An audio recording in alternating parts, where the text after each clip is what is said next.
Bonjour et bienvenue sur l'Écho des Museaux, le podcast qui donne de la voix pour le monde animal. Je suis Marine, une passionnée d'animaux depuis toujours. J'ai avant tout imaginé ce podcast afin de mettre en lumière celles et ceux qui se dévouent dans l'ombre pour les animaux au sein de la vie associative. À travers l'Écho des Museaux, je souhaite valoriser leur engagement et offrir de la visibilité à leurs actions. Qu'elles soient mobilisées pour la prise en charge des animaux abandonnés, la lutte contre la maltraitance, la protection de la faune sauvage ou une meilleure inclusion des animaux dans la société, chaque association sera la bienvenue parce qu'il suffit d'une personne pour changer positivement la vie d'un animal. Les professionnels qui soutiennent la cause animale dans leur activité auront également la parole. Sur ce podcast, retrouvez aussi informations et conseils afin d'améliorer nos relations avec les animaux et optimiser leur bien-être. Je vous souhaite une bonne écoute de l'épisode du jour. Bonjour à tous, je vous fais cette vidéo parce qu'aujourd'hui c'est le dernier épisode du podcast L'Écho des Museaux pour cette saison 1 et j'avais envie de faire un format un peu différent avec un retour d'expérience sur l'année. Pour la petite historique, ça va faire bientôt 1 an que j'ai eu envie de lancer ce beau projet. L'idéation, je me souviens, de vouloir créer ce podcast est née en janvier et après tout s'est enchaîné assez vite, tout ce qui est réflexion autour du logo, du format des épisodes, etc. Et puis l'envoi des invitations à mes premiers invités. Et j'ai eu beaucoup de chance de tout de suite tomber sur des gens qui étaient très partants pour témoigner, pour être sur le podcast. Alors qu'en plus, ils m'ont vraiment donné ma chance puisque jusqu'à Suzy, épisode 8, il n'y avait aucun épisode de diffusé et donc ils connaissaient pas le format. Ils savaient pas trop à quoi s'attendre et ils m'ont quand même dit oui. Donc je les remercie beaucoup et j'ai vraiment eu une année à faire des belles rencontres autour de ce projet-là. Et donc justement, à travers cet épisode de clôture, j'avais envie de rendre hommage à tous mes invités de la saison 1 parce que je considère que sur une année, il y a eu plein de choses qui ont été dites et que ça peut faire un bon bilan pour ce que j'appelle une année d'inspiration. Donc on va réécouter dans cet épisode quelques extraits de mes 11 invités et je rappellerai les grandes thématiques abordées pour chaque épisode. Ça vous donnera peut-être envie aussi d'aller les écouter si ce n'est pas déjà fait. Alors si vous êtes prêts pour cette rétrospective, c'est parti. On va commencer par l'épisode 1 avec Elodie, la présidente de Moustachu. C'était la toute première à avoir répondu à mon invitation et je la remercie encore. Elle était très emballée pour témoigner sur son rôle de présidente, sur la difficulté que ça peut être d'être présidente d'une asso de protection animale. Donc on le rappelle, Moustachu, c'est une association de sauvetage et de prise en charge de NAC. NAC, donc c'est les nouveaux animaux de compagnie, ça inclut les lapins, les petits mammifères comme les rongeurs, etc. Ça peut inclure aussi d'ailleurs les reptiles et araignées, mais là vraiment sur Moustachu, on est sur du NAC, du rongeur et du lapin. Moustachu est né pendant le confinement, dans un moment de rupture pour Elodie, qui a décidé de transformer ce moment difficile de reconstruction personnelle dans un projet porteur de sens, donc l'association Moustachu. Et son objectif à travers l'association, c'était de redonner aux animaux ce qu'ils lui ont apporté tout en déconstruisant les idées reçues sur les NAC. Et il y en a toujours beaucoup, comme par exemple le lapin vit en cage, non il ne vit pas en cage. Le lapin mange du pain, non, le lapin ne mange pas de pain, etc., etc. Et Moustachu repose sur 3 piliers essentiels, donc la remise en question, à la fois de personnes cédant un animal ou tout simplement aussi les bénévoles de Moustachu, parce que tout le monde peut apprendre et évoluer, et faire évoluer ses pratiques avec ses animaux ou les animaux de son entourage. Personne n'est parfait et on vient tous de quelque part. Deuxième pilier de Moustachu, c'est la qualité de la prise en charge au lieu de la quantité, parce que chez Moustachu, chaque animal pris en charge l'est entièrement, c'est-à-dire dans son bien-être physique, mais aussi dans son bien-être mental. Et puis la sensibilisation, c'est le 3e pilier de Moustachu, rendre la connaissance accessible autour des NAC pour prévenir les abandons, pour mieux connaître ces animaux qu'on considère encore parfois un peu trop animal-objet, animal facile à acquérir, et puis en fait on n'avait pas bien cerné les besoins de cet animal. Et dans l'épisode, Elodie d'ailleurs nous raconte certaines situations de maltraitance, et puis on comprend en fait que la maltraitance animale, elle résulte souvent aussi de la souffrance humaine. Voilà, il y a vraiment une corrélation entre les deux, et puis Elodie est psychologue, donc elle sait de quoi elle parle. Elle plaide à travers Moustachu pour une approche plus empathique et non culpabilisante pour aider l'humain lorsqu'il cède un animal et parfois peut-être même pour l'accompagner s'il en a besoin. Parce que accompagner un humain, c'est aussi accompagner l'animal en souffrance. Et puis Elodie, dans cet épisode, nous raconte aussi, à travers ses propres expériences, et notamment avec les problèmes de santé de Kouvou, son lapin, qui a de très nombreuses problématiques de santé, le petit chouchou. Elodie illustre vraiment les défis et les sacrifices que implique la vie associative, la fatigue, la charge mentale, les difficultés aussi financières, faut pas se leurrer, la protection animale, c'est très compliqué aussi pour ça. Et dans sa qualité de présidente aussi, parfois de se sentir seule alors qu'elle est entourée de bénévoles merveilleux, comme elle les appelle, mais on se sent toujours un peu isolée en tant que présidente d'association de protection animale. Il y a aussi des moments de joie, heureusement, de solidarité, donc avec ces merveilleux bénévoles, et puis des moments d'apprentissage, et bien sûr cet amour inconditionnel pour les animaux finalement qui porte le projet et qui donne envie de continuer malgré les difficultés, et qui donne finalement tout son sens à la quête de Moustachu. Et c'est pour ça que j'avais envie d'appeler cet épisode la quête de sens de Moustachu, parce que pour moi vraiment mettre du sens dans les actions, c'est vraiment le cœur, je trouve, du témoignage d'Elodie, et j'ai trouvé ça vraiment très beau, une parole très sensée, avec un regard vraiment objectif aussi de la difficulté de la protection animale, mais avec aussi de l'espoir et de se dire mettre du sens dans ce qu'on fait pour les animaux, et j'ai trouvé que c'était très marquant. Donc Moustachu, c'est à la fois une aventure animale bien sûr, mais aussi humaine, portée par la conviction que chacun peut évoluer dans ses pratiques, que chaque geste compte pour aider les animaux, et que chaque histoire, même la plus douloureuse, peut être source de positif et servir à sauver d'autres animaux, et qu'on peut faire bien sûr évoluer les mentalités avec écoute et bienveillance. On réécoute justement quelques extraits de la quête de sens de Moustachu. Il y a des méconnaissances juste monstres sur nos nacs. C'est des animaux rétrospectivement comme le lapin qu'on a depuis des décennies. Au début, pas pour les mêmes choses, au début c'était pour les manger et aujourd'hui c'est devenu des animaux domestiques, mais pourtant dont on ne sait pas s'occuper. Et on a toutes des croyances qui en fait sont fondées sur des traditions. Et l'aspect de tradition dans le monde animal, il fait beaucoup de mal et c'est tout un boulot de le déconstruire et de voir comment on peut avancer. Pour moi, il y a un parallèle entre plus il y a de la souffrance animale, plus il y a la souffrance à côté. Les cas où on est juste sur du sévice, de la méchanceté et de la violence gratuite envers les animaux, dans mon expérience de bénévolat en protection animale, elle est finalement très moindre, ça doit être 2% de toutes les situations de maltraitance qu'on ait pu traiter. C'est que la plupart du temps, c'est une personne qui est complètement dépassée, qui n'est pas bien dans sa santé. Et la maltraitance, même si elle existe, elle n'est pas volontaire. Et arriver à accompagner ces personnes-là aussi pour qu'elles puissent avoir un environnement plus favorable, et ben c'est aussi faire un pas pour les animaux le jour où elle aura un autre animal, ou des fois on arrive même à un maintien de l'animal dans son milieu et que la situation s'améliore pour tout le monde. On n'est pas juste arrivé, ah vous êtes méchant, on prend l'animal et on s'en va. Et moi ça sur les pages d'association, je suis désolée de le dire, mais la culpabilisation et la violence, je n'en peux plus. Moi j'ai envie de dire, pour quelqu'un qui a envie de s'engager, il n'y a pas de petites actions. C'est qu'un like ou un commentaire sous un post, un partage, à démarrer une mission de bénévolat ou à devenir famille d'accueil, toutes ces actions-là, elles sont nécessaires. On fait avec qui on est, avec la disponibilité qu'on a. Et si le maximum qui puisse être donné, c'est un like et un oh merci ou ah je suis ce que vous faites ou trop mignon ce lapin, et ben c'est déjà énorme. Et vraiment j'insiste sur les réseaux sociaux, mais avoir des petits commentaires de oh trop mignon le lapin, enfin vraiment des fois ça refait une journée. On a passé une journée pourrie, on a passé la journée chez le vétérinaire, on a encore une facture à 4 chiffres à payer, et puis on poste une petite anecdote marrante ou une petite vidéo mignonne sur un animal, et puis on voit qu'il y a des gens qui réagissent et qui sont sensibles à ça, et puis en plus on voit ces personnes régulièrement en commentaire, et des fois c'est juste le plus beau cadeau, de se dire ah, on n'est pas tout seul.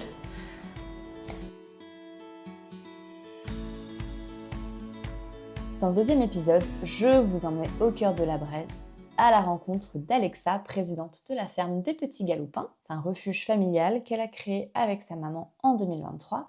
À la lisière d'une forêt et d'un bois, il y a beaucoup de sérénité qui émane de ce lieu que je suis allée voir donc. Donc c'est une ferme-refuge pour les animaux de ferme, et c'est dans ce lieu paisible que vivent aujourd'hui ces galopins. On parle de chèvres, de boucs, de poules, de lapins, de brebis, de pigeons, et sa chienne, son adorable chienne Paprika, une croisée braque récupérée à la SPA. Autant d'animaux récupérés d'abandon, exploités ou maltraités, qui sont désormais à l'abri chez Alexa à la ferme des Petits Galopins. Et dans l'épisode, Alexa nous raconte en fait que pour en arriver là, elle a eu tout un cheminement. Elle a voulu travailler avec les animaux très jeunes, mais plus autour de l'élevage. D'abord élevage chien-chat, et puis se dire en fait que finalement c'est les animaux de ferme qu'elle avait envie d'aider.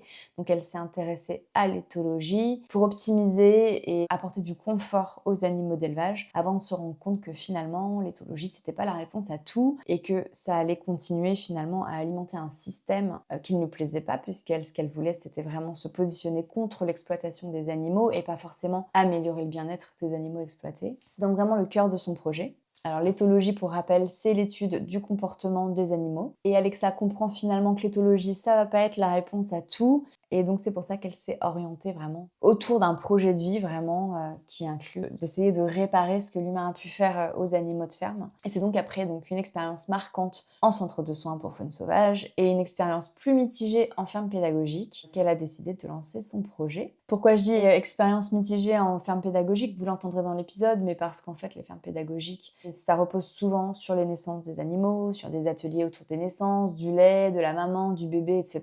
Donc ça contribue forcément à l'exploitation animale, avec des reproductions parfois plus maîtrisées, beaucoup d'animaux, beaucoup de bébés, et puis après ces bébés deviennent des adultes, et puis qu'est-ce qu'on en fait? C'est une vraie question qui se pose dans les fermes pédagogiques. Donc il y a vraiment ce côté un peu exploitation et sensibilisation aux animaux de ferme, oui, mais surtout à ce qui nous amène, le lait, etc. Et du coup ça tourne toujours autour de leur exploitation, d'engrosser les femelles pour avoir du lait, des bébés, etc.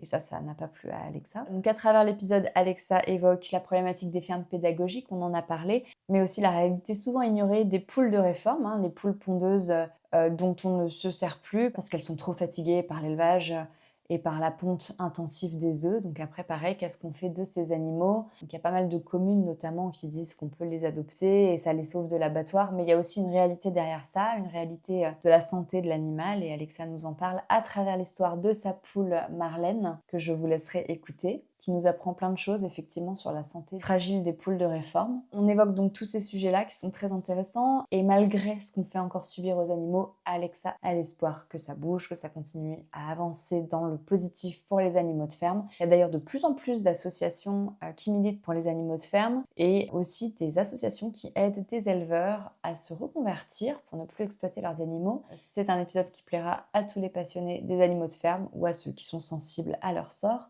Le rêve d'Alexa, c'est bien évidemment de s'agrandir, de pouvoir avoir des dindons, des cochons, des vaches, etc. Mais ça demande beaucoup de place.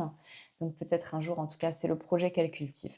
Je vous laisserai découvrir l'épisode et maintenant, on écoute son mot de la fin.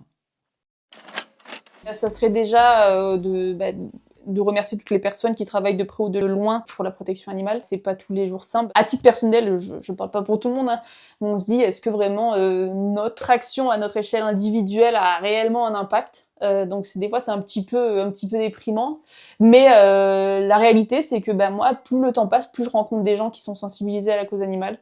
Moi franchement ça me fait pas peur, parce que je vois que notamment en termes de véganisme, les gens sont de plus en plus ouverts à ça. Il y a de plus en plus de personnes qui transitionnent pour une alimentation végane, et je trouve ça génial. Ça me fait penser à l'association Futur, qui est en fait qui ont créé un sanctuaire de particuliers en fait. Il s'appelle Sanctuaire du Futur, et en fait il regroupe plein de particuliers. C'est pour encourager les particuliers à sauver des animaux de ferme. Et c'est vraiment top. Encourager à adopter, s'ils en ont les capacités financières, s'ils ont le temps de le faire, quoi. Ça, même si c'est adopter que 2 moutons ou 2 chèvres, parce que oui, il faut toujours les adopter par 2, parce que c'est quand même des animaux grégaires, c'est déjà ça, c'est déjà... Et puis chacun à son échelle fait ce qu'il peut, et voilà. Dans l'épisode 4, je vous emmenais à la découverte de mon amie Virginie et de sa pension pour NAC, Holidays and NAC. Virginie est assistante vétérinaire et a souhaité créer cette pension pour les animaux, les NAC. Donc on en a parlé tout à l'heure avec Moustachu. Elle a créé cette pension en Saône-et-Loire, à Romanèche-Thaurin, vraiment limitrophe du Rhône et de l'Ain. Virginie tient une place particulière dans mon cœur parce qu'elle s'est beaucoup occupée de Titou, qui était mon petit cochon d'Inde d'amour, décédé l'année dernière parce qu'il avait des problèmes récurrents de malocclusion dentaire. Et Virginie m'a beaucoup aidée avec Titou, l'a beaucoup pris en charge, notamment en post-opératoire, quand il avait des limages, et l'a beaucoup gardé et m'a beaucoup aidée avec ses problèmes de santé. Donc C'est quelqu'un vraiment que je voulais mettre à l'honneur parce qu'aussi c'est une passionnée d'animaux, une belle personne qui aime les NAC, mais pas que. On en parle dans l'épisode. Elle a 2 chiens qu'elle adore. Et d'une manière générale, qui voulait vraiment éviter les abandons des NAC en créant sa pension. Donc je trouvais que c'était un beau message à véhiculer. Ce qu'on peut quand même dire sur les NAC et l'abandon, c'est qu'en 2021, ça date un peu, mais la SPA a recueilli 45 000 animaux avec plus de 56% de NAC dans ces chiffres. Donc ça peut s'expliquer aussi par l'après-Covid. Les gens au Covid ont adopté beaucoup et certains ont rétropédalé, notamment sur des NAC, en se disant qu'en fait, c'était pas un animal dont ils avaient pris en compte tous les besoins, tout ce que ça implique, parce qu'un lapin peut vivre une dizaine d'années, un chinchilla aussi, j'ai même envie de dire un cochon d'Inde en très bonne santé peut arriver à cet âge-là. Donc c'est pas que la petite souris ou le rat qui n'a que 2 ans d'espérance de vie, mais quand bien même ils ont que 2 ans d'espérance de vie, ce sont 2 ans de besoins fondamentaux à respecter. Et ça peut impliquer aussi des soins coûteux pour les NAC. La médecine vétérinaire pour les NAC s'est beaucoup développée, mais ce sont des soins, ce sont des coûts. C'est tout ça à réfléchir, quelle que soit la durée de vie de l'animal. Et il y a eu énormément d'abandon de NAC parce que ces besoins-là ne sont pas toujours considérés, parce que malheureusement les NAC sont toujours à la vente dans les animaleries, contrairement aux chiens et aux chats. Depuis 2024, on rappelle que c'est interdit. Et avec toutes ces raisons-là, il y a beaucoup d'abandon de NAC tous les ans. Donc grâce à Virginie ou à d'autres pensions pour NAC, on sait qu'il existe des solutions de garde l'été pour ne pas abandonner son petit animal. La pension de Virginie, Holidays and NAC, est entièrement pensée pour le bien-être de ses petits animaux. Elle a essentiellement des lapins en clientèle, mais elle a aussi des cochons d'Inde, octodons, rats, etc. Et puis parfois même des oiseaux ou des reptiles herbivores. Il existe de plus en plus de pensions pour NAC dans l'écosystème des pensions, on va dire, qui ne font pas que chiens et chats. Donc c'est un message positif. On sent qu'il y a un besoin qui est identifié, qu'il y a des professionnels qui s'intéressent au sort des NAC pour les faire garder l'été, mais pas que. Virginie est ouverte toute l'année et peut garder votre animal si vous travaillez, si vous avez besoin de vous absenter pour raisons professionnelles ou personnelles. Pas que l'été, évidemment, pas que les vacances. Tout au long de l'épisode, Virginie partage sa passion pour les animaux et délivre aussi des conseils précieux sur la mue du lapin. La mue du lapin, c'est un problème récurrent chaque année. Le lapin est confronté à une mue ou même plusieurs mues dans l'année. Et c'est un problème qui peut devenir un vrai problème de santé s'il n'est pas pris au sérieux, s'il n'est pas surveillé de près. Je vous propose de l'écouter. La mue chez le lapin, c'est plus qu'une perte de poils. Quand un lapin mue, il ingère beaucoup de poils en se nettoyant. Contrairement au chat, le lapin, il ne régurgite pas. Donc les boules de poils peuvent créer un blocage digestif, ce qui est très dangereux pour leur santé. Les blocages digestifs, ça peut entraîner des ralentissements de transit et dans le pire des cas, des arrêts de transit. Ce qu'il faut faire pendant la mue pour éviter les problèmes. En numéro 1, moi je dis qu'il faut brosser son lapin 1 à 2 fois par jour pour limiter les poils ingérés, ce qui est très important. Avec une brosse, vous avez le choix avec un peigne et avec la main aussi, c'est vraiment parfait, vous pouvez le faire. En 2, on surveille l'alimentation. On veille à ce que le lapin s'hydrate, mange correctement. Des légumes, il faut les humidifier pour qu'il y ait un apport plus important au niveau de l'eau.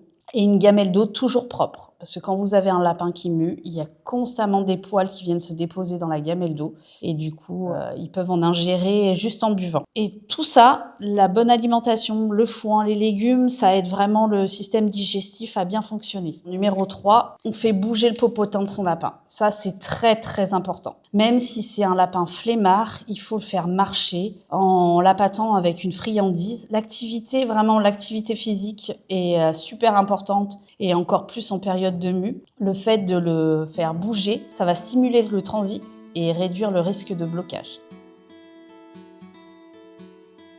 On passe à l'épisode 5, un épisode consacré aux chats, avec Antonin, le président de l'association Le Clan Félin, basée à Bourg-en-Bresse.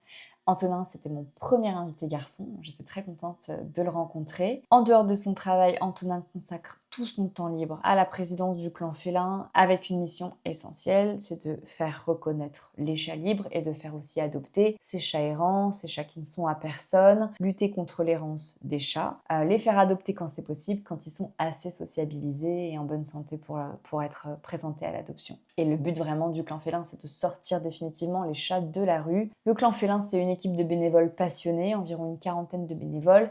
Il y a tout type de rôle dans cette association. Il va y avoir les nourrisseurs, il va y avoir les familles d'accueil, et puis tout ce qui est communication, présidence. Voilà. C'est une belle machine qui œuvre vraiment pour les chats errants, pour les chats en général. Dans l'épisode, Antonin nous explique qu'en 2023, ils sont allés jusqu'à 400 chats recueillis pour 200 adoptions. Donc c'est assez impressionnant pour une association qui ne compte finalement que sur la générosité des donateurs, mais aussi des bénévoles qui donnent leur temps pour aider ces animaux et leur trouver des familles. On parle aussi de l'errance féline. C'est un problème qu'on pourrait penser comme invisible, alors qu'en fait il est omniprésent. La France compterait 11 millions de chats errants, donc c'est énorme, et c'est beaucoup aussi la responsabilité des propriétaires des chats, qui ne sont pas toujours sensibilisés au fait qu'il faut stériliser son animal pour éviter ce genre de situation.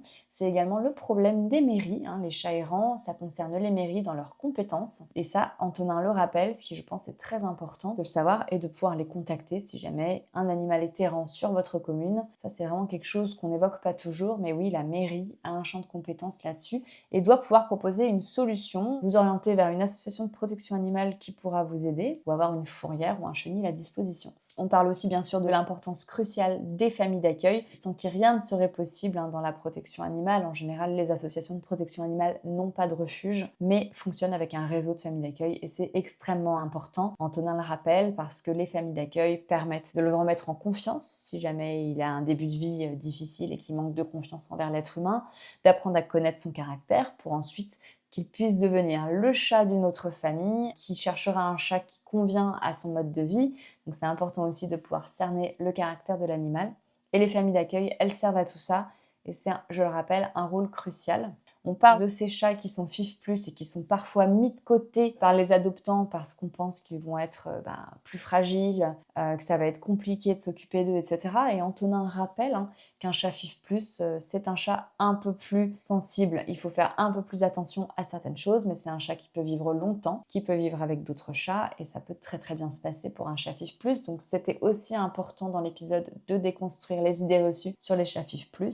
Et puis d'ouvrir aussi à l'importance d'adopter des chats adultes, parce que souvent les gens veulent des chatons, mais un chaton c'est quoi? C'est un chat adulte en devenir, qui va être extrêmement chouchou, mignon pendant quelques semaines, et qui va devenir adulte. Et souvent on met de côté des chats adultes qui étaient des anciens chatons finalement, et qui sont tout aussi mignons, tout aussi câlins. C'est aussi important d'adopter des chats adultes. Un chat, ça peut vivre, dans le meilleur des cas, une vingtaine d'années. Donc même si vous l'adoptez adulte et qu'il a déjà quelques années de vie, vous avez encore une belle histoire à écrire avec lui. Et ça permet aussi, adopter des chats adultes, de pouvoir libérer de la place, de recueillir d'autres chats adultes sortis de la rue, ou de recueillir plusieurs chatons. Donc ça, c'est quelque chose qui nous tenait à cœur aussi d'évoquer dans l'épisode. Bref, cet épisode est une pépite pour tous les amoureux des chats, et tous ceux qui veulent prendre de la connaissance sur tout ça, sur tous ces sujets qu'on a évoqués. Donc si ce n'est pas déjà fait, je vous invite bien sûr à écouter le témoignage d'Antonin. Lui en tout cas nous a vraiment partagé sa conviction que malgré la fatigue, les urgences à répétition, les difficultés financières et la charge mentale que ça implique pour lui et pour tous les bénévoles du clan, il ne faut pas oublier tous les bénévoles, chaque vie compte, chaque sauvetage est utile, et que chaque chat, c'est pas facile à dire, mérite sa chance dans la vie. On l'écoute. Le Clan Félin, c'est une association qui existe depuis 10 ans maintenant. D'année en année, on fait de plus en plus de prises en charge que l'année d'avant. L'année dernière, on est arrivé à plus de 420 prises en charge. Donc on en a fait beaucoup plus qu'une par jour. Tous les ans, c'est plus que l'année d'avant. Tous les ans, on accueille plus. Tous les ans, on fait adopter plus. Tous les ans, on sauve plus de chats blessés, plus de chats malades, plus de chats perdus. On aimerait bien que ça se réduise. C'est malheureusement quand même une espèce qui prolifère énormément. Le chat, c'est un des rares prédateurs qui se comporte comme un prédaté dans la reproduction, donc il fait énormément de petits. Quand on adopte un chat, on en sauve 2, puisque forcément, on permet au chat déjà de vivre une nouvelle vie définitive, et surtout, on permet à un autre chat de prendre sa place en famille d'accueil. Donc forcément, c'est absolument indispensable, et d'avoir des familles d'accueil et d'avoir des adoptants.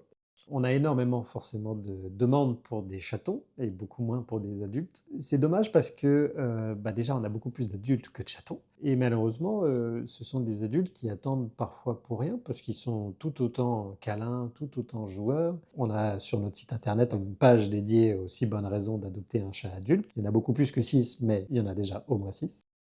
Moi, je fais beaucoup d'administratifs, forcément. Donc, je fais beaucoup de demandes de subventions, de dossiers, de projets, de trucs.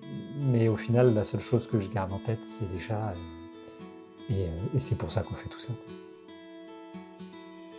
Pour terminer sur cet épisode consacré au clan félin, sachez que je suis devenue marraine de 2 minettes des rues. Et voilà, ça peut donner des idées si vous avez peu de temps pour être bénévole, si vous ne pouvez pas être famille d'accueil, ou si vous ne pouvez pas adopter pour X raisons. On peut devenir parrain, marraine d'animaux d'association et parfois ça peut vraiment les aider. Donc ça peut être une idée pour vous.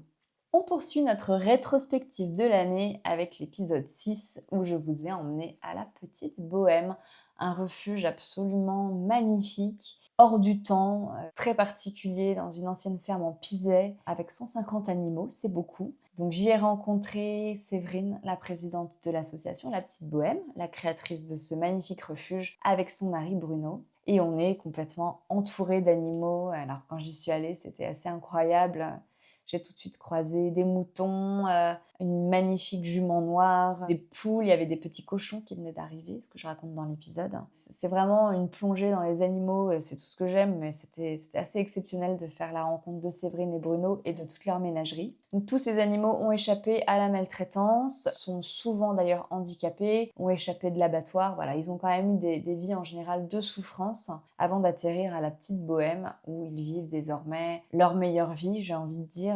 Ils vivent en liberté, en tribu, chacun a sa place, chacun trouve sa place, dans un endroit vraiment spacieux, en adéquation avec leurs besoins physiologiques. Dans l'épisode, Séverine nous partage sa résilience, l'importance des animaux, ce qu'ils ont été dans sa vie, comme une bouée de sauvetage à un moment où elle a vécu des choses difficiles dans son enfance. Et c'est aussi pour ça qu'elle a eu envie de tout donner aux animaux aujourd'hui, de leur dédier son existence. C'est vraiment ça. C'est un véritable don de soi qu'elle fait pour les animaux et c'est une mission absolument magnifique. Et c'est comme ça qu'est né le projet de la Petite Bohème, de créer un lieu, un endroit où ils puissent revivre, renaître et finir leur jour en sécurité. Donc ce ne sont pas des animaux très rarement, on va dire, proposés à l'adoption, parce que ce sont des animaux quand même qui ont besoin de suivi. Il y a de très belles amitiés interespèces qui sont nées au refuge. Séverine nous parle notamment de l'histoire de Yoko, une histoire magnifique d'une jument vraiment sauvée in extremis, proche de la mort, très très maigre, et qui, une fois arrivée au refuge, a fait la rencontre d'une petite vache noire épileptique et aveugle,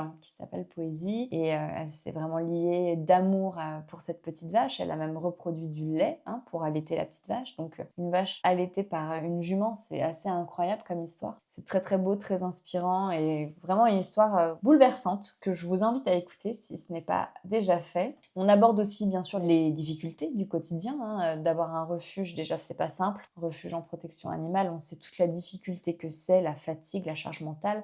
Là, en plus, vous avez 150 animaux, donc c'est vraiment beaucoup de dévouement pour toutes ces bêtes. Il n'y a pas de vacances, il n'y a pas de répit. Et c'est tout ça que nous raconte Séverine, mais bien sûr, elle est portée par cette solidarité qu'elle peut avoir entre certains refuges, avec aussi les professionnels de santé animale qui l'accompagnent dans cette noble mission, tous les bénévoles, et puis ces moments magnifiques avec les animaux, finalement, qui donnent tout le sens à son projet. Donc il y a quand même heureusement des moments joyeux qui redonnent de l'énergie à Séverine, Bruno et à tous leurs bénévoles. Quand un animal est sauvé, c'est une victoire. Quand il n'est pas sauvé mais qu'on a tout fait pour le sauver, c'était nécessaire quand même. Donc voilà, c'est vraiment ce message-là de compassion, de dire que chaque geste compte. Moi je suis très très réceptive à ce message-là. Ça a vraiment résonné pour moi le témoignage de Séverine très très fort. Et aussi un témoignage de compassion en fait envers tous les animaux.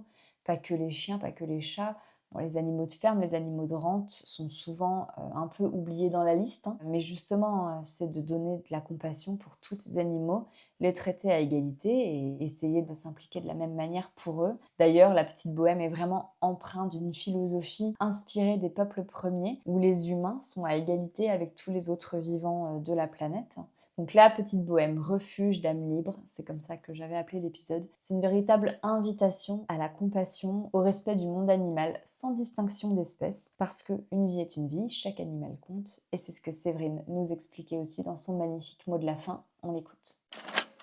C'est quelque chose que je tenais à dire aussi, c'est que dans notre monde, on fait une grande distinction entre les animaux qu'on appelle familiers, comme un chien, comme un chat, comme un cochon d'Inde, comme un hamster, et on met d'un autre côté les animaux entre guillemets de rente, comme la poule, comme la vache, voilà, et encore d'un autre côté les animaux sauvages qu'on va voir dans les zoos, mais on respecte pas forcément leur biotope, et encore dans un autre côté on va mettre le cheval qui est un petit peu à la jonction entre l'animal familier et l'animal de ferme. Et je pense qu'il faudrait un petit peu changer tout ça, ouvrir son cœur, ouvrir ses yeux en se disant mais bon sang de bonsoir, ils ont tous la capacité d'aimer, d'être aimés, ils ont tous la capacité de souffrir. Ils se posent aussi des questions, ils réfléchissent, il faudrait arrêter tout simplement de se mettre des œillères et de faire ces clivages parce qu'ils sont dangereux. Ils sont tragiques. Moi, je vois des gens qui sont horrifiés de voir des pays où on mange du chien et du chat, mais ça ne les dérange pas de manger du foie gras et du steak. Et en fait, il faut se rendre compte qu'une maman vache, elle est aussi malheureuse qu'une maman humaine quand on lui enlève son petit. Et je pense que l'évolution, c'est aussi ça, c'est de se dire qu'à l'heure actuelle, il n'y a rien qui nous empêche d'étendre notre compassion à tous ces êtres. Il n'y a rien qui nous l'empêche. Et j'aimerais donner ce message que chaque pas fait en ce sens est très important pour chaque personne, pour chaque animal, mais aussi pour l'humanité.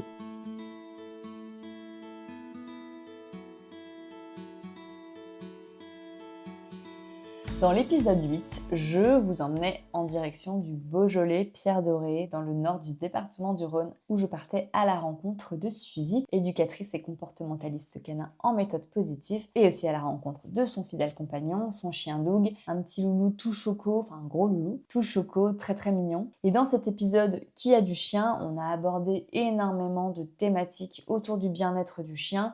C'est vraiment ce que Suzy met au cœur de sa mission. Donc dans l'épisode, Suzy nous confie qu'elle a toujours eu la certitude que de toute façon, elle travaillerait avec les animaux, aussi parce qu'elle voulait moins voir les humains, mais au final, elle se rend compte que dans son métier, c'est l'humain qu'elle accompagne, et c'est aussi ce qui l'intéresse, finalement. Elle accompagne donc les humains à être à l'écoute des émotions de leurs chiens pour mieux comprendre leurs besoins, et c'est tout ce qui implique l'éducation bienveillante ou méthode positive.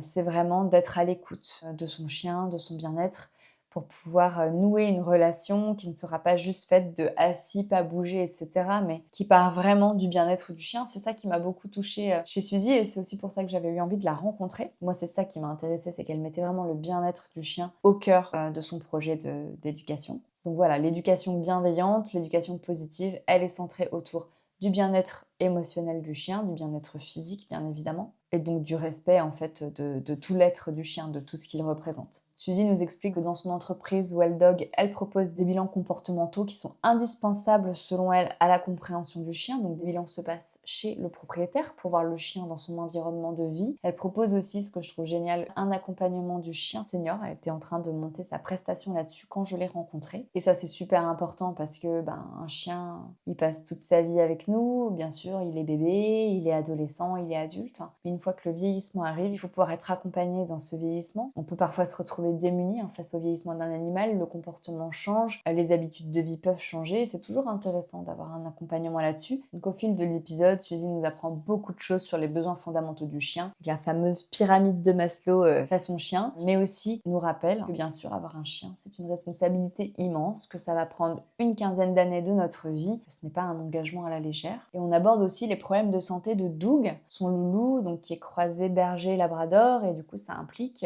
des problèmes de santé, notamment dysplasie de la hanche sévère. Il a eu ça très très jeune en plus. Donc il y avait toute cette problématique en fait de compréhension de la santé de son chien, de comment accompagner au mieux un chien très jeune finalement qui a des problèmes que pourrait rencontrer un chien plus âgé. Ça a permis aussi d'expliquer que la santé du chien, c'est très important aussi, ça se ressent dans son comportement. Donc tout ça est abordé avec beaucoup de justesse et c'est pas forcément des sujets faciles, mais c'est à prendre en compte. Dans le comportement de son chien, bien sûr, la santé, elle va jouer. Si le chien, il est pas bien, il sera peut-être fermé sur lui-même ou sera peut-être facilement agressif parce qu'il aura une douleur, une difficulté à l'exprimer. On parle aussi des bêtises de Doug et ça, c'est très drôle. Je vous laisserai découvrir l'anecdote. Et puis Suzy nous parle de transmission aux enfants, c'est extrêmement important. Comment adopter les bons gestes pour ne pas avoir d'accident dans la sphère familiale, c'est souvent là que les chiens mordent. Donc ça c'est un volet très important, la transmission aux plus jeunes des bons gestes, des bons réflexes avec un chien. Et on déconstruit les préjugés sur les molossoïdes, réputés comme dangereux, réputés comme mordeurs, agressifs, alors que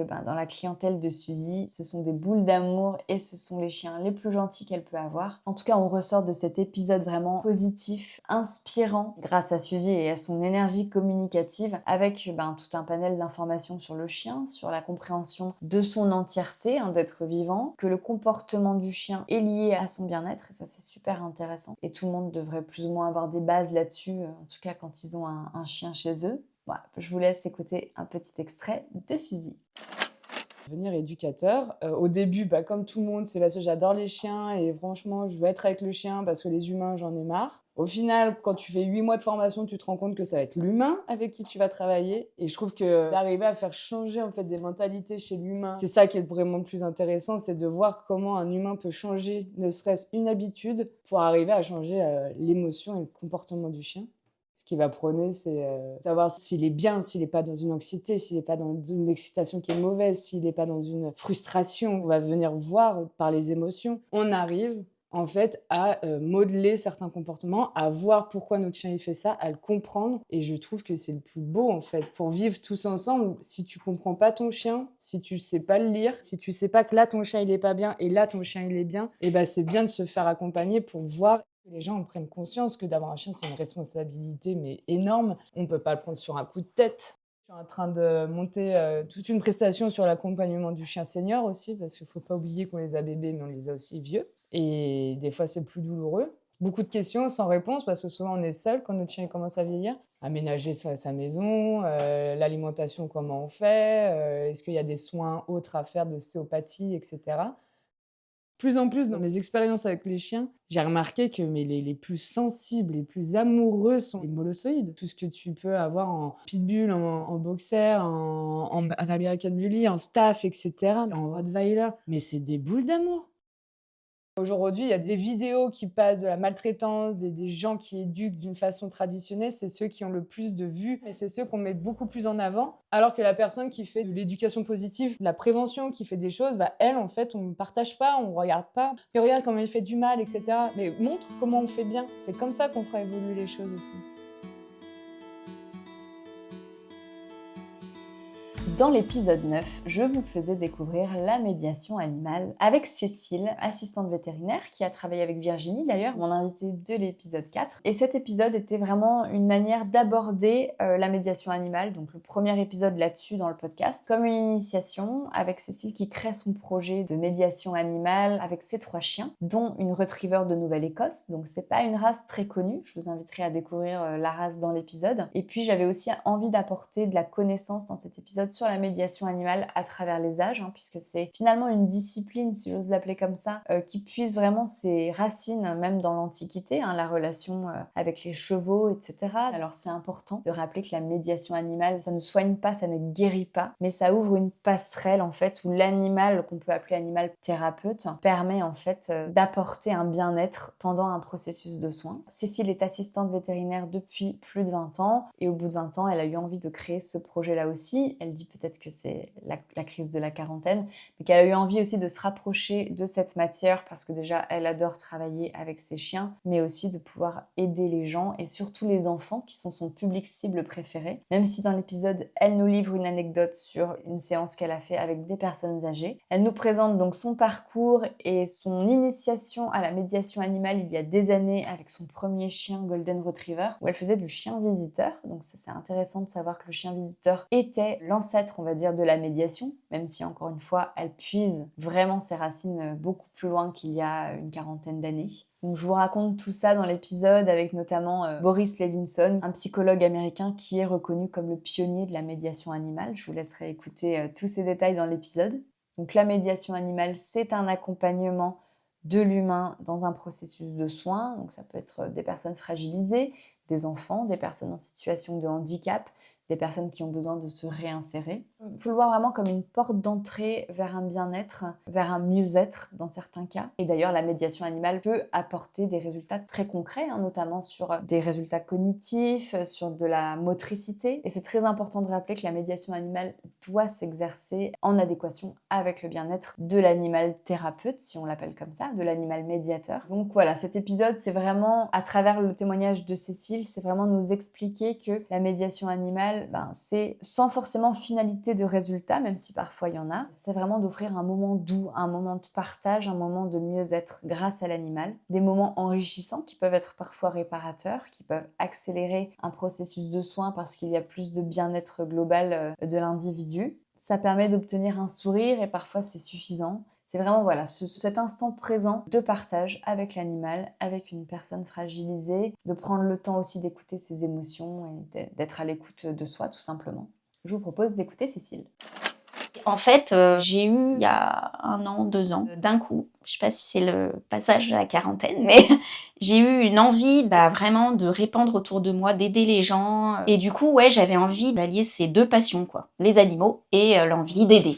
Moi, dans ma formation, j'ai appris la théorie et après, ça se passe comme ça se passe.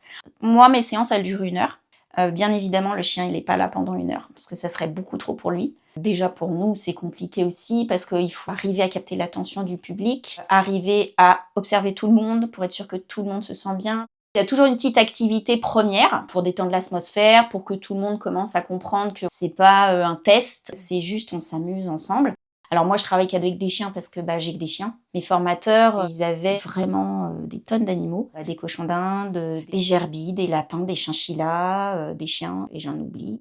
En fait, il n'y a pas de pathologie type, c'est plus des objectifs à relever. Par exemple, on va faire une séance dans un centre d'ado anorexique, par exemple. On va pas traiter l'anorexie, mais on va, par l'intermédiaire des animaux, par exemple, leur expliquer comment on nourrit un cochon d'Inde, pourquoi il ne faut pas donner tel ou tel aliment, pourquoi on peut donner tel ou tel aliment, qu'est-ce qu'il leur faut exactement. Puis on va leur faire préparer des petites carottes, des petits machins, puis leur donner aux animaux.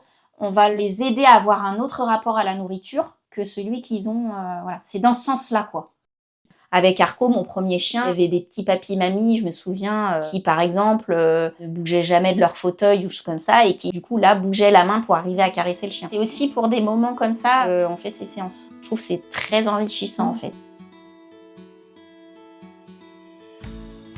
Pour le 10e épisode, je vous proposais une immersion dans le droit animalier avec la meilleure invitée pour en discuter, l'avocate Olivia Simiakos. Donc Olivia est avocate de métier et a décidé de consacrer sa carrière aux animaux en créant un cabinet d'avocats dédié à la pratique du droit animalier qui s'appelle Animalex et qui est basé à Annecy, même si elle travaille dans toute la France. Elle nous explique tout ça dans l'épisode. Et petite anecdote, c'est l'ancienne présidente du clan félin, aujourd'hui qui est présidée par Antonin, mon invité de l'épisode 5. Olivia exerce son métier avec beaucoup de conviction, la conviction qu'une vie est une vie, et que chaque animal compte, et que chaque animal a le droit d'être défendu, et pas forcément que les chiens et que les chats. Donc dans cet épisode passionnant, on évoque énormément de sujets autour du droit animalier, donc bien évidemment le volet pénal important, avec la lutte contre la maltraitance. On évoque aussi le droit civil, on évoque toutes les sources finalement du droit animalier qui est fait de plusieurs pans de droit. Un droit animalier, ça n'est pas une matière en tant que telle, il n'existe pas de spécialisation en droit animalier, d'ailleurs on l'explique dans l'épisode. Le droit animalier est fait de plein de pans du droit pénal, droit civil, droit rural, droit de l'environnement, parce qu'en fait les animaux sont partout. Mais le droit animalier, c'est important de dire aussi que ce n'est pas que la protection des animaux, puisque ça encadre aussi parfois des règles de destruction de l'animal, des règles d'abattage, etc. Et ça, Olivia nous l'explique aussi. On évoque aussi le fait qu'il y a des formations maintenant de plus en plus, des DU de droit animalier, de plus en plus nombreux, donc ça c'est super important de le mettre en avant, ce qu'Olivia n'a pas connu au moment de ses études, elle nous l'explique bien. Elle, c'était vraiment un apprentissage du droit, on va dire, un peu plus classique, où elle n'a pas eu accès à tout ça, mais qu'elle a décidé de se former après, dans, encore une fois, une matière qui prend des petits bouts de droit un peu partout. On revient aussi dans l'épisode sur quelque chose de très marquant, la loi contre la maltraitance animale votée en novembre 2021, et qui a fait changer beaucoup de choses dans le code pénal, notamment sur la revalorisation des sanctions en cas de maltraitance d'un animal. On aborde aussi un sujet plus concret qui est mais que faire en cas de maltraitance. Vous verrez qu'il y a des solutions qui existent, des numéros à appeler, des gens à alerter, que c'est important d'agir. De toute façon, ne pas agir, c'est cautionner finalement la violence sur un animal. Donc c'est important d'agir et vous verrez qu'il y a des solutions concrètes, notamment bien sûr du 3677 qui est le numéro développé par le CNPA, le Conseil national de la protection animale. Donc je vous laisserai écouter ça, c'est très concret. Et puis on parle aussi d'un sujet qui est absolument crucial à mon sens et qui n'est pas assez encore évoqué, je trouve, dans le monde de la protection animale, c'est la portée du mot abandon. Parce qu'aujourd'hui, un abandon, au sens pénal du terme, c'est un délit. si vous abandonnez votre animal, c'est-à-dire que vous vous désintéressez totalement de son sort, hein, que ce soit même dans une pièce de la maison, pas besoin d'aller en forêt pour l'abandonner. Mais voilà, là, un abandon, c'est ça. Or, aujourd'hui, en protection animale, on parle encore énormément de l'abandon d'un animal lorsqu'on amène l'animal pour une prise en charge dans un refuge. Donc ça, c'est un vrai problème, à mon sens, je trouve, de sémantique, enfin en tout cas d'utilisation d'un mot. Ça peut pas être à la fois un mot qui est une sanction pénale et à la fois le fait de céder, on va dire, dignement son animal avec une responsabilité. On est toujours intéressé par son sort, on veut juste qu'il ait une autre vie parce que pour X raison, on ne peut plus du tout s'en occuper. Mais du coup, pour moi, il y a vraiment un contresens et il y a un vrai problème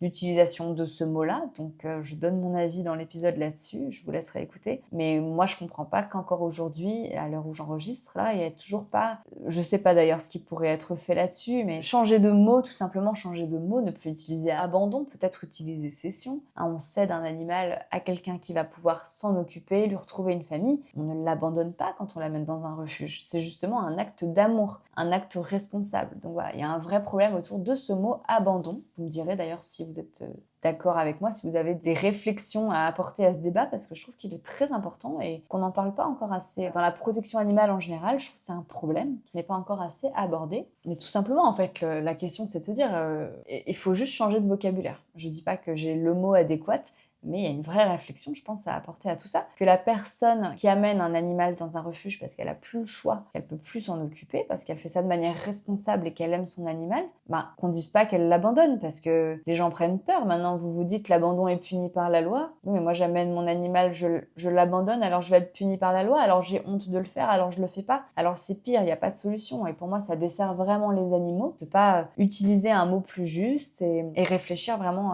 à cet usage, à changer le vocabulaire tout simplement. Voilà. En tout cas, pour conclure sur l'épisode d'Olivia, elle a également sorti un bouquin qui s'appelle Au nom de tous les animaux. On en parle un peu dans l'épisode aussi. C'est un livre magnifique, moi, que je vous invite à lire, qui m'a touchée énormément. Je suis forcément acquise à la cause animale, mais c'est même aussi un livre que je dirais qu'il faut mettre dans les mains des gens qui sont moins sensibles à cette cause, parce que ça ouvre les yeux sur beaucoup de choses et que c'est un vrai beau témoignage, en tout cas, du travail d'Olivia, de son implication, et c'est vraiment un livre qui ne laisse pas indifférent. Et puis pour finir sur l'actualité d'Olivia, j'ai appris récemment qu'elle était désormais au casting de l'émission Animalement Vôtre sur France 3 tous les dimanches après-midi, donc voilà, bravo Olivia. Je suis avocate en droit animalier et fondatrice du cabinet Animalex Avocat, 100% dédié à la pratique du droit animalier. C'est un cabinet qui me ressemble et qui sert des valeurs qui me sont chères depuis l'enfance, puisque les animaux, c'est mon dada. Alors, le droit animalier, c'est l'ensemble des règles qui régissent notre rapport à l'animal. Sachant que l'animal, si on réfléchit, il est absolument partout. C'est un petit bout de plein de droits. On va avoir du droit pénal, en matière de mauvais traitements sur les animaux, etc., etc. On va avoir du droit rural, qui réglemente l'ensemble des activités en lien avec les animaux. On va avoir du droit civil, parce qu'effectivement, l'animal, on peut le retrouver dans des contrats. On va aussi avoir des textes sur la faune sauvage, les espèces protégées, d'où la nécessité de maîtriser l'ensemble des procédures. C'est une matière qui s'improvise pas, quoi. Pour faire du droit animalier de manière efficace, faut aimer les animaux, ça c'est sûr, mais faut pas détester l'être humain, parce que sinon on n'est pas objectif. Il faut faire la part des choses. J'aime les animaux, mais j'aime aussi les êtres humains. Alors pas tous, hein. Alors au niveau du code pénal, on a eu des gros changements avec la loi du 30 novembre 2021 qu'on attendait depuis super longtemps. Augmenter les peines encourues en cas d'acte de cruauté, sévices sexuels, abandon.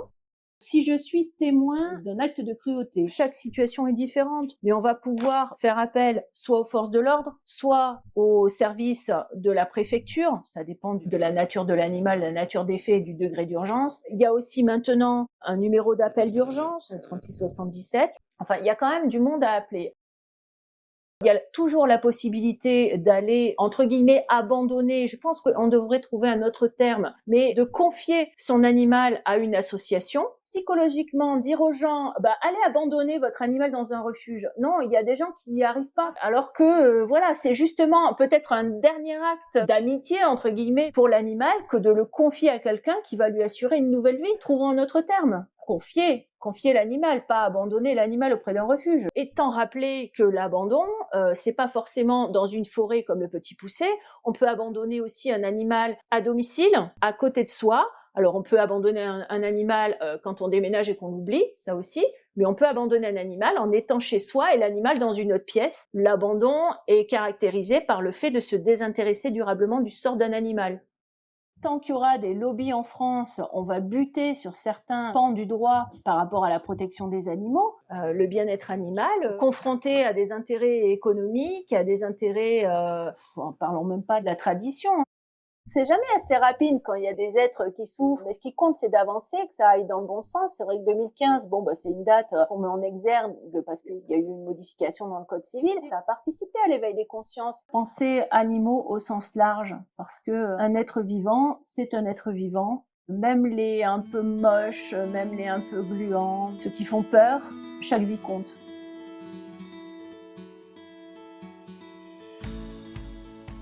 Dans l'épisode 11, je vous proposais une immersion au plus près de la faune sauvage avec l'association Pense Bête, située à Chamalières dans le Puy-de-Dôme, où j'ai rencontré 4 bénévoles impliqués dans cette association, la présidente, la responsable de la médiation, un rapatrieur et une bénévole un petit peu couteau suisse. C'était vraiment super de faire ça à 4 voix, même 5, puisque je parle aussi un peu. Malheureusement, aujourd'hui, avec l'activité humaine, la faune sauvage se retrouve de plus en plus impactée, que ce soit sur la route avec des animaux écrasés, que ce soit dans les jardins, beaucoup les accidents de tondeuses, de sécateurs, voilà, avec des espaces de vie réduits pour les animaux quand on surentretient trop un jardin, et puis la réduction de l'habitat avec la construction, les forêts qui réduisent, etc., etc. Donc la faune sauvage est vraiment impactée par tout ça. Et c'est donc pour comprendre tous ces enjeux et mieux comprendre comment travaille un centre de soins pour faune sauvage que je suis allée rencontrer donc Christine, Pascal, Bertrand et Jody en mai dernier. Pense Bête, c'est une association qui est née en 2006.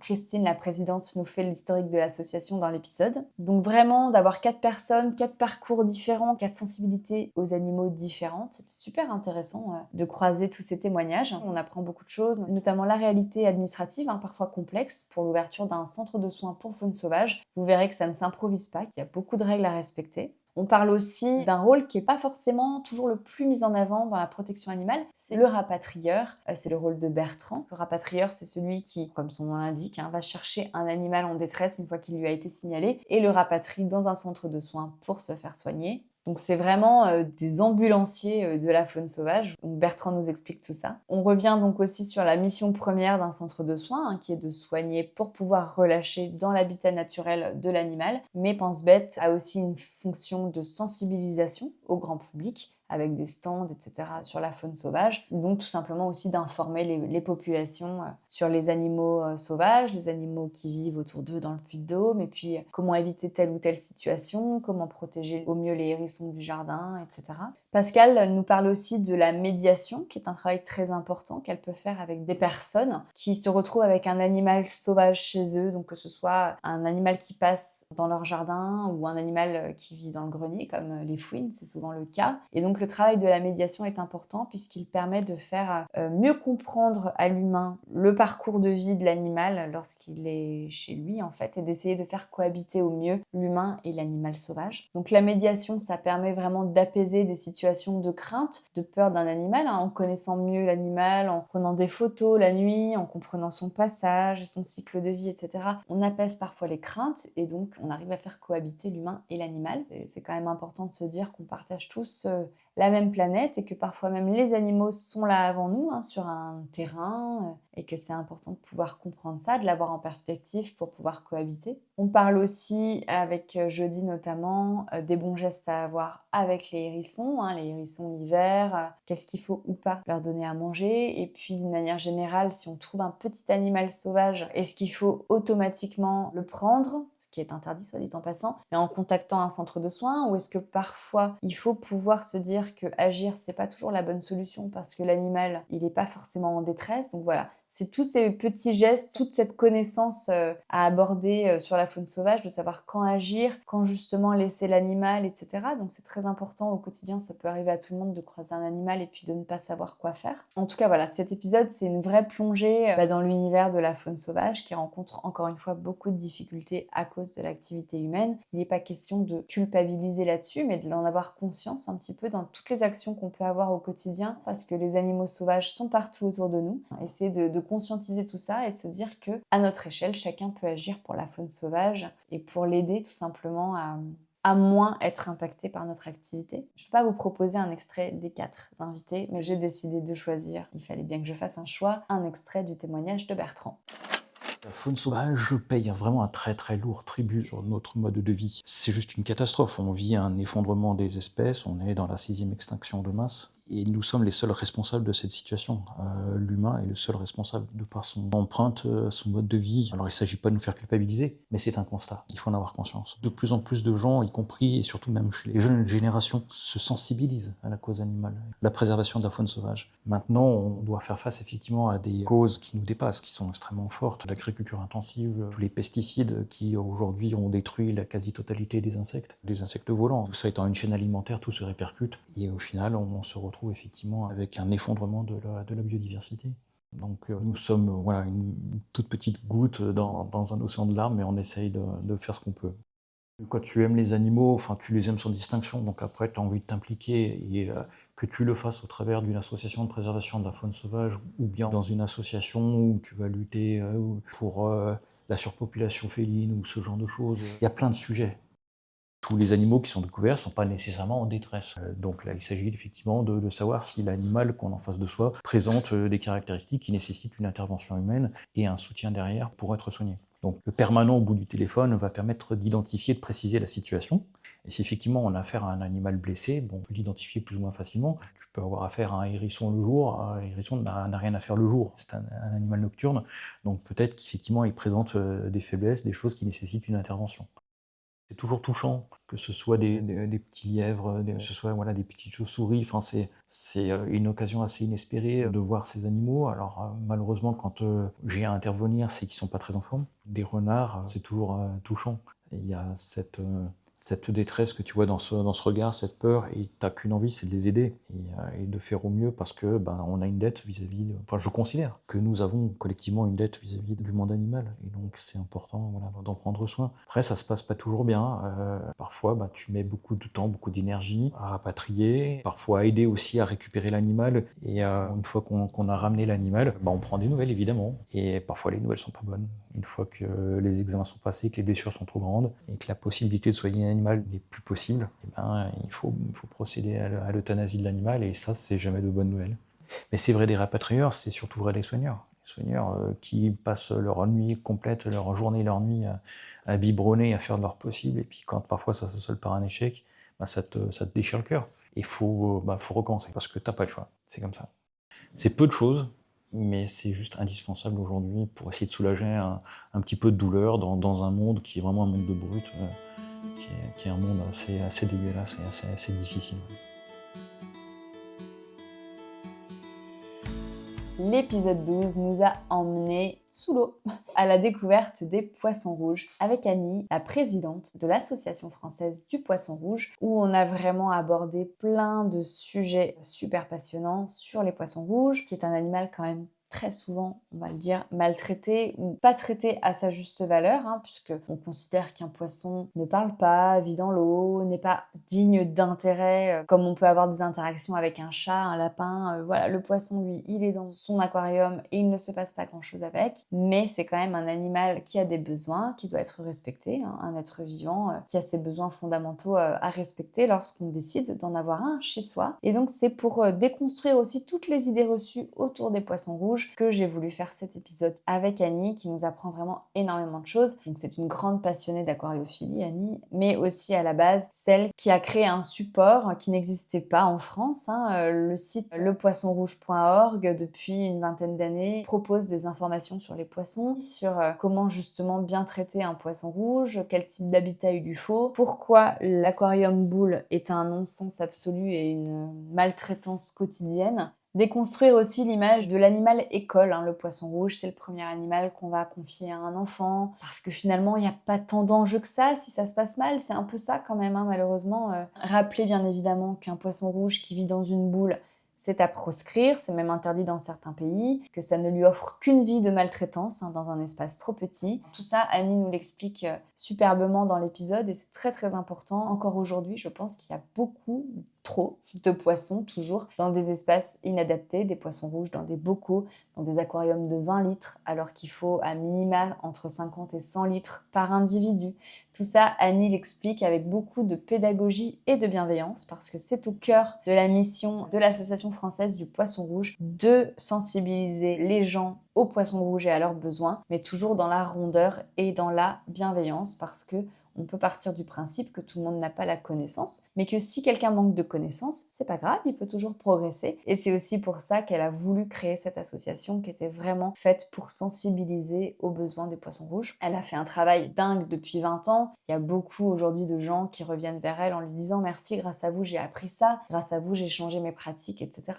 Et c'est tout bénef pour les animaux, hein, quand on sensibilise de cette manière-là, que le message rentre doucement et qu'on se dit ah oui, je n'ai pas fait ça comme il fallait, bon, je corrige le tir et je fais mieux les fois d'après. Ça a aussi été mon cas, hein. J'ai eu des poissons que j'ai pas très bien traités malheureusement, je le regrette aujourd'hui, mais j'ai appris et je suis contente aujourd'hui d'avoir des connaissances grâce à l'Association française du poisson rouge d'ailleurs, qui m'a apporté beaucoup de connaissances à une époque, et ça permet d'évoluer. On vient tous de quelque part, on n'est pas parfait, mais on peut évoluer, et c'est important je trouve sur le thème du poisson rouge particulièrement, parce que c'est un animal qui va pas s'exprimer, hein. S'il est mal dans son environnement de vie, il va jamais le dire et il va rester toute sa vie malheureux finalement et en souffrance. Et donc je trouve que c'est d'autant plus important de sensibiliser aux poissons rouges, parce qu'il y a encore trop de cas de maltraitance, mais par la méconnaissance. On rappelle aussi dans l'épisode que l'Association française du poisson rouge a beaucoup lutté pour faire interdire les poissons rouges comme l'eau dans les fêtes foraines. Malheureusement, il y en a encore, mais il y en a beaucoup moins.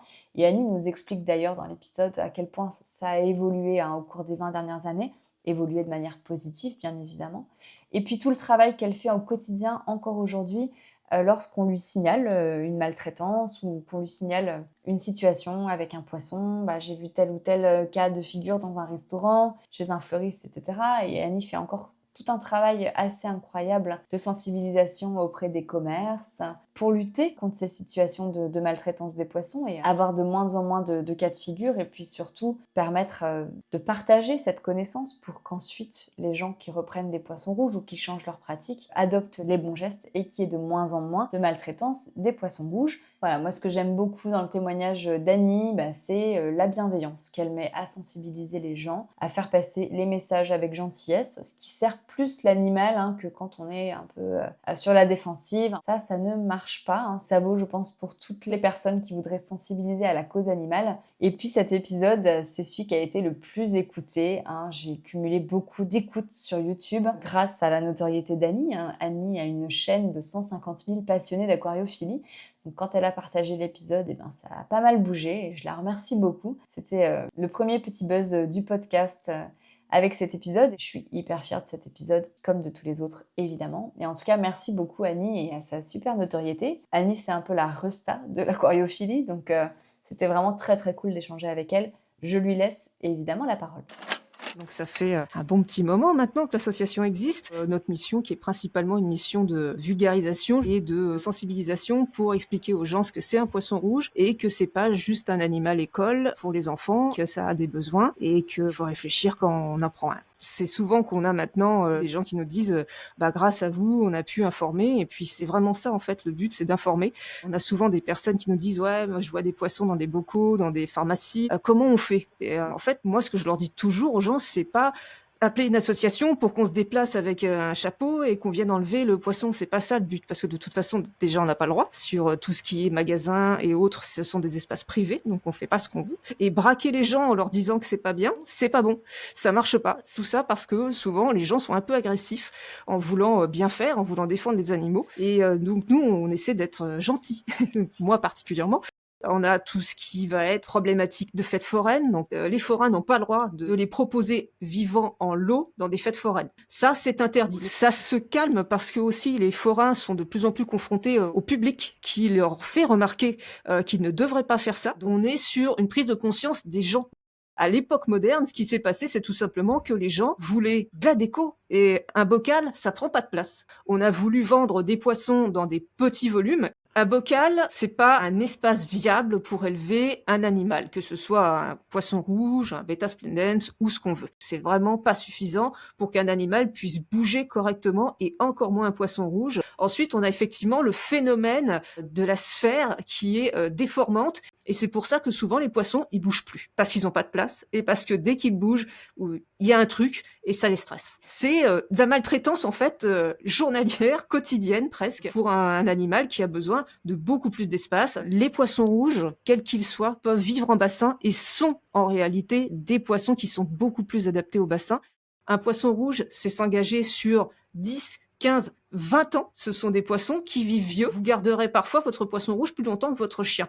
C'est une bonne chose que les gens se sentent sensibilisés pour un animal qui, longtemps, et encore par certaines personnes, est vu comme un animal secondaire ou qui ne compte pas du tout, qui ne peut pas avoir de souffrance ou autre. Et ça montre aussi que, quelque part, sur tous les animaux, les gens sont beaucoup plus sensibles, de manière générale, même si eux-mêmes n'ont pas d'animaux. Ça m'arrive de recevoir des témoignages comme ça, des gens me disent « mais j'ai pas d'aquarium, j'ai pas de poisson, mais j'ai entendu que, je sais que… » Et ça fait plaisir, parce que c'est fait partie d'une culture générale que je pense qu'on devrait, pas spécialement sur les poissons rouges, mais sur les animaux, devrait y avoir une petite base à l'école. Je ne sais pas quel cours, je ne sais pas à quel âge, mais en tout cas, c'est vrai que c'est quelque chose qui serait bien qu'on explique aux enfants que les animaux, ça peut souffrir, que les animaux, ça s'achète pas comme des bonbons, que c'est pas des jouets. Pour un chien et un chat, on va avoir le réflexe de leur expliquer, mais pas forcément sur tous les petits animaux. Et l'information, c'est comme l'éducation, c'est la base, quoi.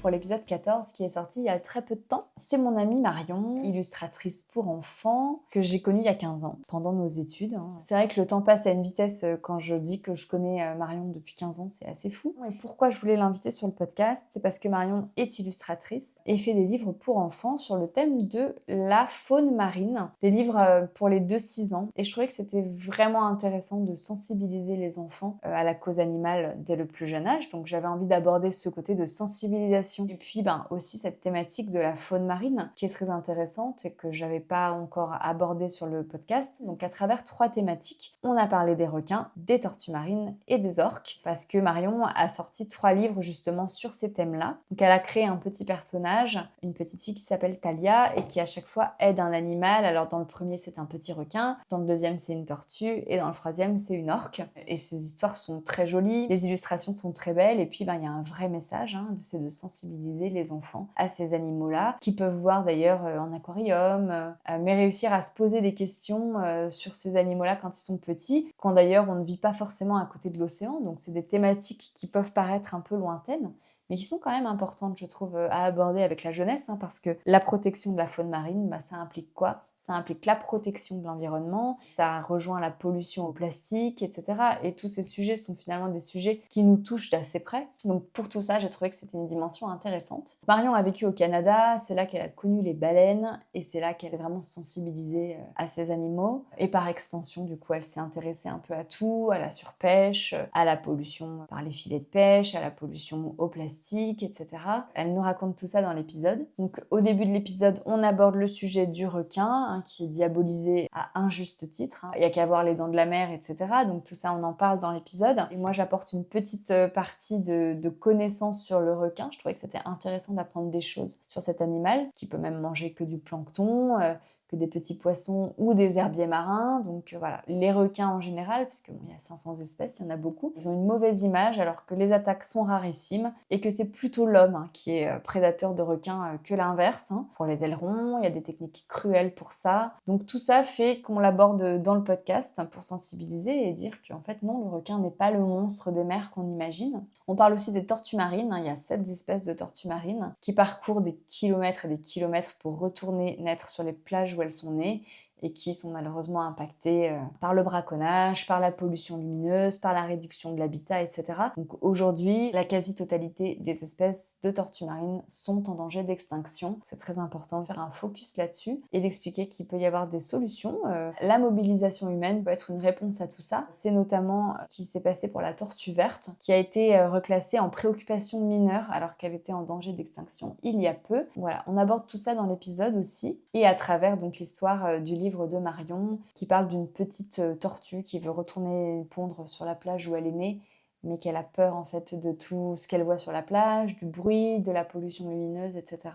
Donc c'est expliqué très intelligemment pour les petits. Et puis le dernier thème, c'est la captivité des orques. Donc on parle bien évidemment de la fermeture du Marineland d'Antibes, qui a inspiré Marion pour sa 3e histoire, et de tout ce que ça implique en fait quand on ferme ce genre de centre et qu'on a des animaux à la fois qui ont été capturés à l'état sauvage ou qui sont nés en captivité. Et bien qu'est-ce qu'on fait? Une fois que la loi est passée, les parcs marins doivent fermer, donc la détention des cétacés est interdite. Et ensuite, qu'est-ce qu'on fait avec ces animaux-là? Donc c'est toute une problématique que je soulève aussi dans cet épisode. Il y a des sanctuaires pour animaux marins, mais tout est vraiment à l'état de balbutiement. On parle aussi évidemment des orques d'Antibes. On parle de Keiko, qui était l'orque de Sauver Willy, et même d'un soigneur pour orques qui travaillait au SeaWorld et qui a décidé en fait de franchir le cap et de passer de soigneur dans un parc animalier à défenseur des orques pour leur liberté, en expliquant en fait que c'est complètement contre nature d'avoir ces animaux-là en bassin, qu'elles ne peuvent pas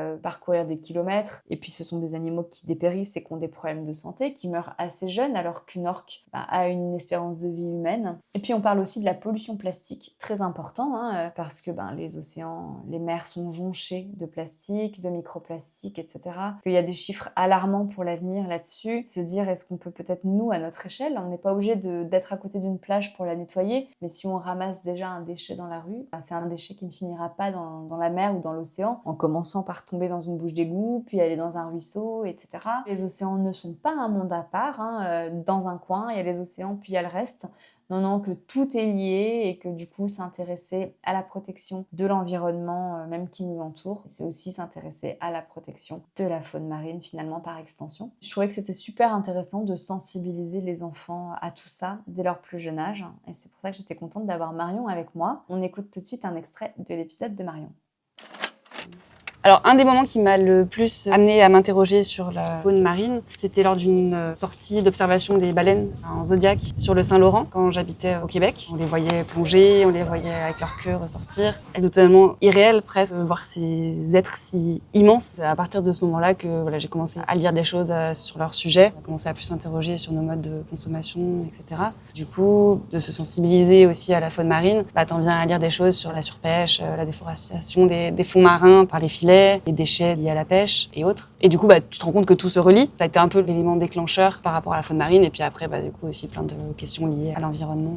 Ça a toujours été plus ou moins un rêve de faire des livres jeunesse. C'est toujours quelque chose que j'ai eu en tête. Et quand j'ai commencé à réfléchir à l'histoire, vu que j'étais dans une période où je sensibilisais aussi beaucoup à la faune marine, je me suis dit que ce serait intéressant de relier un peu ces deux passions du dessin et de l'environnement marin. Et donc la première histoire que j'ai écrite, c'est Talia et Oli. C'est l'histoire d'un petit requin, Oli, qui va voir la grande barrière de corail et qui se retrouve piégé dans un filet. Il n'arrive pas à s'en dépêtrer. Une histoire assez positive et simple pour les petits, mais toujours avec un fond donc sur le thème des déchets marins. Tout ce qui est l'industrie du cinéma qui a diabolisé l'image du requin, alors qu'au final, ils sont très peu dangereux. Je crois qu'il n'y a que 3 espèces vraiment qui seraient plus ou moins dangereuses pour l'humain. Les accidents qu'on voit liés aux requins, c'est souvent juste des malentendus. Ils nous confondent avec des proies. Donc à cette période-là, je suivais beaucoup l'association Sea Shepherd. Leur mission dans l'île de la Réunion pour montrer un peu les braconnages des tortues. Donc là, c'est l'histoire de Lucie, une jeune tortue qui vient pondre sur la plage où elle est née et qui rencontre un événement qui fait qu'elle a peur de s'avancer sur le sable. Donc il y a Talia qui vient l'aider à surmonter cette épreuve. J'en parle dans mon livre, la pollution lumineuse sur les côtes qui attire les tortues là où il faudrait pas qu'elles aillent ou qui leur font peur. Il y a ça, mais il y a aussi les filets de pêche. Il y a plein de prises accidentelles de tortues.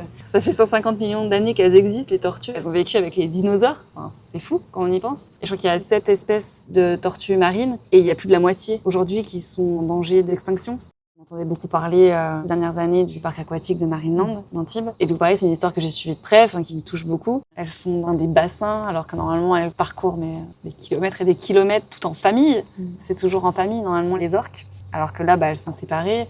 Donc ça me tenait à cœur de parler de ce thème-là. Et donc c'est Talia et Kiwi. Kiwi, c'est la jeune orque qui a été capturée en milieu sauvage et qui se retrouve à faire des spectacles dans un parc. Et donc au moment de mon histoire, le parc vient à fermer. Et c'est son histoire pour retrouver sa liberté, aidée de Talia. Tout ce qui est la pêche, la surpêche, quand tu t'y intéresses pas, ça te passe un peu au-dessus. Tu te sens pas concerné. Du coup, de cibler plus ou moins ces thèmes pour les enfants, c'est des thèmes qu'ils ont déjà un peu en tête et peut-être qu'ils seront plus réceptifs après quand ils en entendront parler pour s'y intéresser.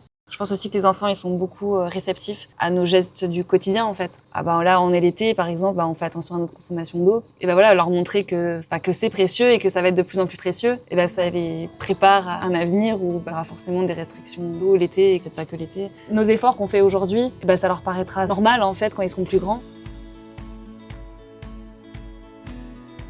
Voilà pour cette année d'inspiration avec 11 invités exceptionnels. Je dis 11, mais en fait j'en ai eu 14, puisque je compte l'épisode de Pense Bête où ils sont 4. Donc un énorme merci à Elodie, Alexa, Virginie, Antonin, Séverine, Suzy, Cécile, Olivia, Christine, Bertrand, Pascal, Jody, Annie et Marion pour leur formidable témoignage. J'espère que tous ces épisodes vous ont plu et vous ont inspiré. C'était quand même le but du projet. Sachez que vous pouvez retrouver tous ces témoignages, tous ces épisodes sur Apple Podcasts, Spotify, Deezer ou sur YouTube. Sur votre plateforme d'écoute, tapez l'écho des museaux pour trouver le podcast. N'hésitez pas à vous abonner pour ne rater aucun épisode à venir. Et puis mettre 5 étoiles et un gentil commentaire, ça m'aide énormément dans le référencement du podcast. Sachez aussi que cette saison, j'ai fait 3 épisodes toute seule. Le premier s'appelait Cultiver la bienveillance. C'était vraiment l'idée de se dire comment, avec des petits gestes simples, que j'ai des animaux de compagnie ou que je n'en ai pas, je peux faire preuve de bienveillance avec les animaux de mon entourage. C'était le cœur du projet de mon podcast finalement, de cultiver la bienveillance envers les animaux, donc j'avais envie de faire un premier épisode solo là-dessus. Le deuxième a abordé la thématique du deuil animalier, où j'ai voulu partager la perte de mon petit cochon d'Inde Titou, qui a impacté beaucoup ma santé mentale, et j'avais envie de donner un petit peu les clés de ce qui m'a aidé dans ce moment difficile, qui m'a beaucoup fragilisée, mais en même temps j'ai essayé de tourner ce drame en quelque chose de positif. Donc c'est pas un épisode où je m'apitoie sur mon sort ou pour faire pleurer dans les chaumières, mais c'est peut-être plus un message de résilience pour les gens qui vivraient peut-être une situation similaire et qui pourraient peut-être retrouver de l'espoir à travers cet épisode.